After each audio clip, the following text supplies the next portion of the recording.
आचार्य गुरुवर श्री ज्ञान सागर मुनि महाराज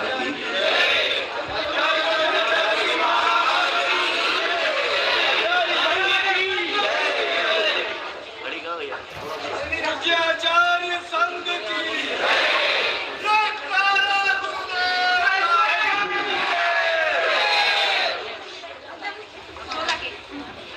2 दिन अविरल रूप से प्रातः काल और मध्याह्न में श्रावकों के लिए विशेष रूप से समय दिया गया था। दक्षिण से सैकड़ों वृत्ति लोग आगे पीछे अपनी योग्यता के अनुसार साधना करते, उनकी जिज्ञासा थी इन प्रतिमाओं के बारे में विशेष हमें अवगत कराया जाए, उसका स्वरूप आदि आदि। ये कार्य कल किया था, संपन्न कल शाम को हो गया था। 1-2 बिंदु और रह गए हैं, उसको भी उसके साथ जोड़ करके ही आप लोगों को काम करना चाहिए। उसमें मुख्य रूप से यह है कि दाता कौन होता है। पहली प्रतिमा से लेकर के दाता का क्या स्वरूप होता है और कौन दान दे नहीं सकता और कौन देता है, इसके बारे में आचार्य सोमनाथ महाराज ने भी लिखा है। लेकिन चूंकि सप्तम प्रतिमा के बाद प्राय करके कुछ कठिनाइयों का अनुभव तो होता ही है, लेकिन उसका पालन भी श्रावक करेगा तभी वो 11 प्रतिमा तक पहुंच सकेगा, उसके बिना नहीं। तो दान की अपेक्षा से आचार्य कुंद ने या सोमनाथ महाराज ने यही कहा, किसको दान दिया जा, पहले ये निर्धारण हम कर ले, फिर बाद में दान देने वाले का क्रम लाए। तो उन्होंने ये कहा है कि जो घर से बाहर निकल रहा हुआ है वह एक प्रकार से साधु होता है और उस साधु के लिए दान दिया जाता है। साधु की पहचान सुंदर कैलक इत्यादि की अपेक्षा से मुनि महाराज श्रमण और इसी प्रकार चुल्लिका और आरिका, यह महिलाओं में स्त्रियों में लिंग यानी पात्र की पहचान कराई गई।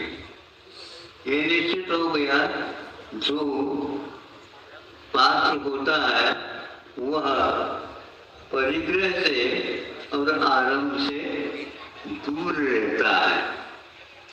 परिग्रह चित्त मात्र भी नहीं रखता, अथवा शुल्लक जो रखते शुल्लक के लिए आवश्यक जो लंगोटी और खंड वस्त्र आदि आदि का रखा, श्रमण तो दिगंबर होते ही हैं। इसी प्रकार स्त्रियों में भी यथा योग्य उनकी पहचान बताई गई है। इनको उन्होंने एक प्रकार से पात्र माना, इन्हें दान दिया जाता। अब ये प्रश्न उठता है, देने वाला कौन है? देने वाले प्रतिमा से लेकर के सातवें तक तो आप देते ही हैं। अब प्राय करके लोगों की धारणा ये बनती है 7 के बाद देने वाला नंबर कट जाएगा, केवल लेने वाले रह जाएंगे।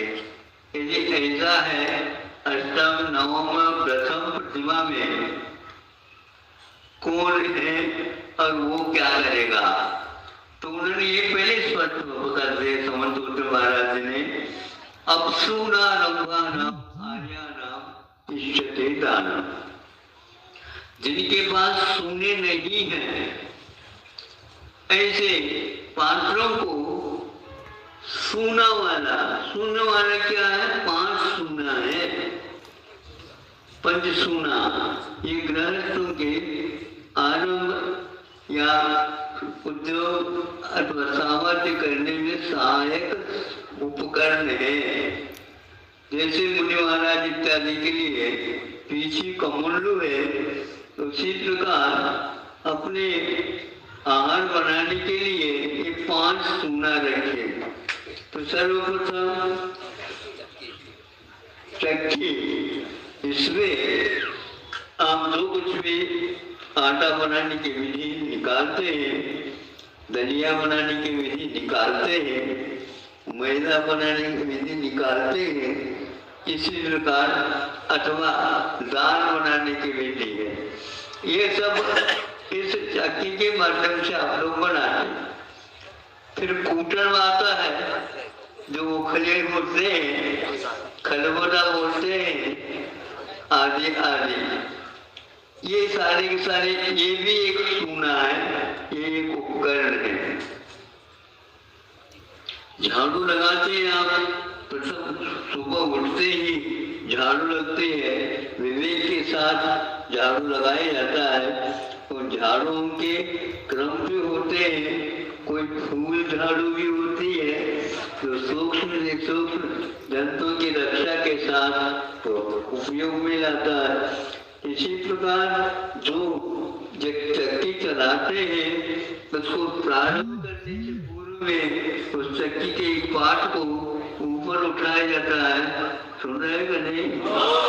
आजकल तो चक्की समाप्त हो गए लेकिन फिर भी ये विधि है, तो उसको उठा करके और उसके लिए एक अलग झाड़ू रखता हो। ये समझे, वो इतने से ही है, रहती है, नहीं समझे, किंतु बहुत सूक्ष्म जूट इत्यादि की बनी हुई रहती है जीव की रक्षा के लिए। उसके द्वारा वो साफ करता है, उसको दूसरे काम में नहीं लेता। इस प्रकार वह साफ करता है। ये भी एक उपकरण है। फिर बाल्टी चाहिए, पानी कहाँ से लाएंगे? कुएं से लाएंगे, नदी से लाएंगे, आदि आदि। उसके लिए बाल्टी रखी है, घड़ा भी रखा। ये भी सोने के रूप में आ जाते हैं। पानी छानने के इत्यादि के पेशा से इनका ये सब से उपयोग होता है। एक और क्या लेंगे? चूल्हा। हाँ, चूल्हा। आज तो गैस बत्ती आ गई आपके यहाँ हाँ, तो वो है ही नहीं, लेकिन चूल्हे पे पकता है, आग लगती है, आदि। ये सब 5 सूना। ये 5 सूना जिसके पास नहीं है वो पात्र है। क्या कहा? ये 5 सूना अपसूना आरंभाना, आरंभ से और परिग्रह से जो रहता है वह ये सूने से भी रहित होता है। तो अष्टम, नवम और दसम में सूने का त्याग नहीं होता, ये रखे रहते हैं। इससे स्पष्ट होता है 8वें, 9वें और इत्यादि में भी कि वह दान दे सकता है। क्या देगा? जो अपने पास है, अपने लिए भी बनाया है, उसको वह देगा। इस प्रकार 8वें में भी, 9वें में भी आदि में वह आहार बना सकता है स्वयं अपने विवेक के साथ इन 5 सूनों के माध्यम से। किंतु खेती बाड़ी इत्यादि नहीं करता हो। अष्टम से यह प्रारंभ होता है। परिग्रह भी रखा रहता है क्योंकि वह 8, 9वें प्रतिमा में चला जाता है। इससे स्पष्ट होता है वह जो सप्तम प्रतिमा के बाद 3 जो प्रतिमा वाले हैं वे बनाते हैं विवेक के साथ और पात्र के लिए समय पर दान भी देते हैं। अब रही बात कि निमंत्रण आदि का, कल तो स्पष्ट कर ही दिया था, 10वीं प्रतिमा तक निमंत्रण चलता है। एक पात्र और है जो कि इससे स्पष्ट होता है 8वें, 9वें और 10वें तत्व में अपने आप देने का विधान है और वह निमंत्रण भी मान सकता है। मुनि महाराज जब श्रमण एक प्रकार से आहार के लिए उठते हैं, उनका समय निर्धारित है, उन समयों में वो निकलते हैं।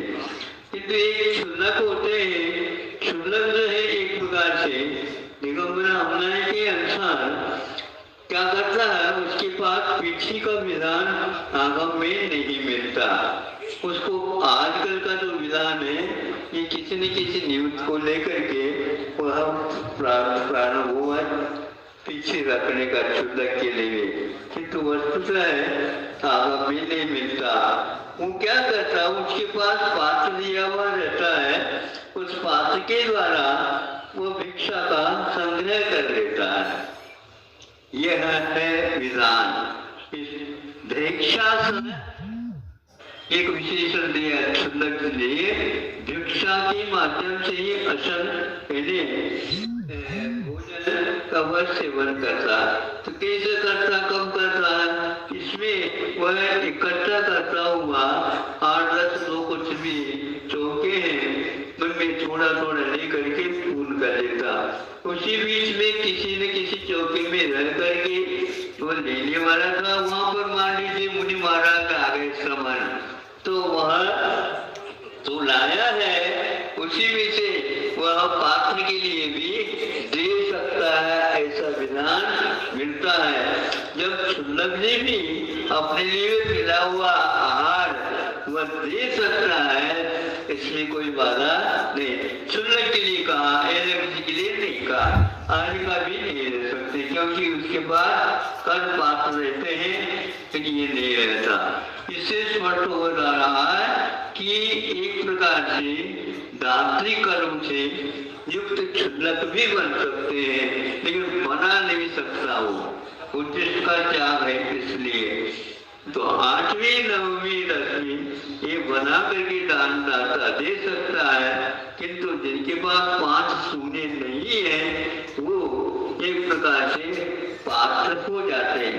उसमें क्षुल्लक भी ऐसे भी आता है, लेकिन उसके पास एक प्रकार से एक पात्र है जिसको बोलते हैं, खाली तो नहीं लेता किंतु संग्रह करना है उसको। इस प्रकार क्षुल्लक भिक्षावृत्ति से आया हुआ आहार कहीं न कहीं बैठ करके लेता है, उस समय पात्र आ जाता है तो देता है यथायोग्य।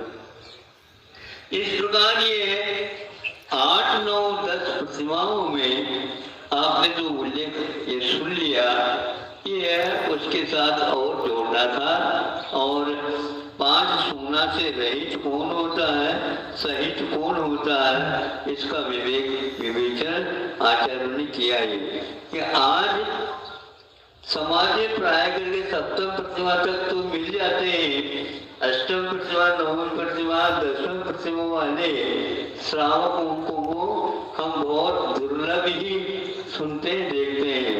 कल यह उन लोगों के लिए विशेष रूप से संकेत दिया, यदि आप लोगों ने गुप्त प्रतिमा ली है तो आगे की प्रतिमा 7 तक तो ले जाते हो, बाद में भी आप कर सकते हैं। उसके द्वारा भी सूक्ष्म चर्या पढ़ने से एक प्रकार से आगे ये इसलिए काम में अच्छे आ जाते हैं। संलेखना में 8वीं, 9वीं और 10वीं आदि बहुत अच्छे काम में आते हैं, क्योंकि इसमें आरंभ का परिग्रह का सीमा बनता हुआ निश्चित हो जाता है, और निश्चित हुए बिना संलेखना की विधि ठीक नहीं पड़ती और आहार के ऊपर नियंत्रण भी नहीं बनता। इस प्रकार जुम्मा इंद्रिय को जीतने रूप और काया को विकृत करने रूप और संलेखना की विधि को संपन्न करने के लिए ये 4 और प्रतिमाएं हैं, और मुनियों के साथ ही प्राय करके क्षुल्लक वगैरह रहते हैं। तो बाकी जितने भी हैं वो सारे के सारे अपने अपने घरों में परिवार में ही रह सकते हैं। यदि मान लो इस प्रकार की व्यवस्था नहीं है, कोई न कोई ऐसे आश्रम वगैरह रहते हैं पूछे त्यागी आदि साधक वहाँ पर रहते हैं और अपनी शेष वृत्तों की साधना करते हैं।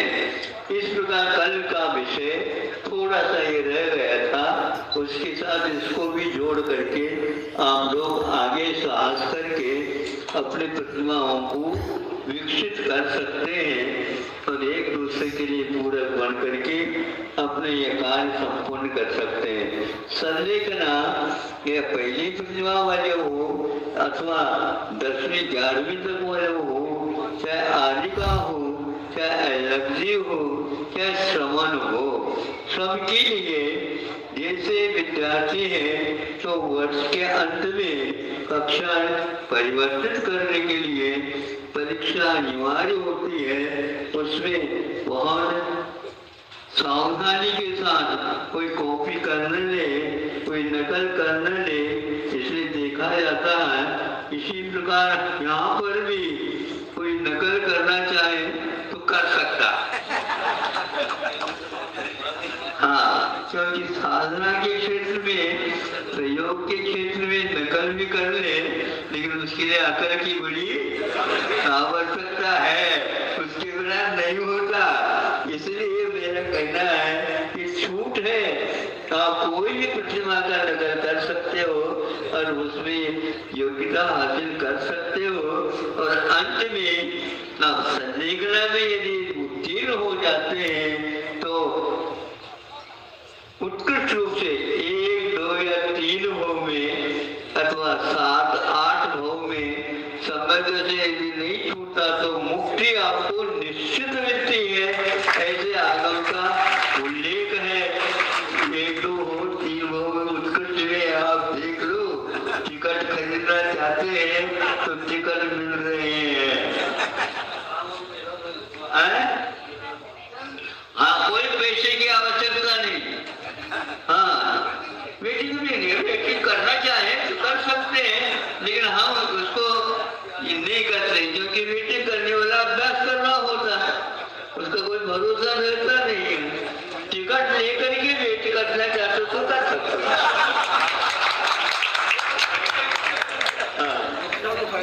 इस प्रकार कल जो आप लोगों के सामने रखा था ये विषय, सभी लोगों को अब जितने भी व्रत हो रहे हैं वो तो इनको बहुत आसानी के साथ कर सकते हैं। हाँ, और दुकान वकान इत्यादि से आप फुर्सत भी हो सकते हैं। नहीं है तो डंडा पढ़ने के उपरांत भी आपको कुछ न कुछ ढूंढना पड़ता है। हाँ, बहुत कठिन है, घर में काम नहीं कर सकते तो आप उधर जाओ, इधर जाओ, उधर जाओ, तकते जाओ, धोते जाओ। नाची पोते होने के उपरांत आपके बिना काम नहीं होता। बस ये एक शब्द सुन करके आप समझते हैं हम परिवार में बड़े हैं। हाँ, ये बिल्कुल एक दूसरे के पूरक होते हैं तो सबके लिए यह आनंद पूर्वक साधना चल सकती है और आप अपने जो संसार की यात्रा को पूर्ण कर सकते हैं, मुक्ति को आप प्राप्त कर सकते हैं। अहिंसा परमो धर्म। ये आचार्य भगवान श्री विद्यासागर जी महाराज रोज आचार्य श्री के प्रवचन सुनने के लिए चैनल को लाइक और सब्सक्राइब जरूर करें। जय जिनेंद्र सभी को।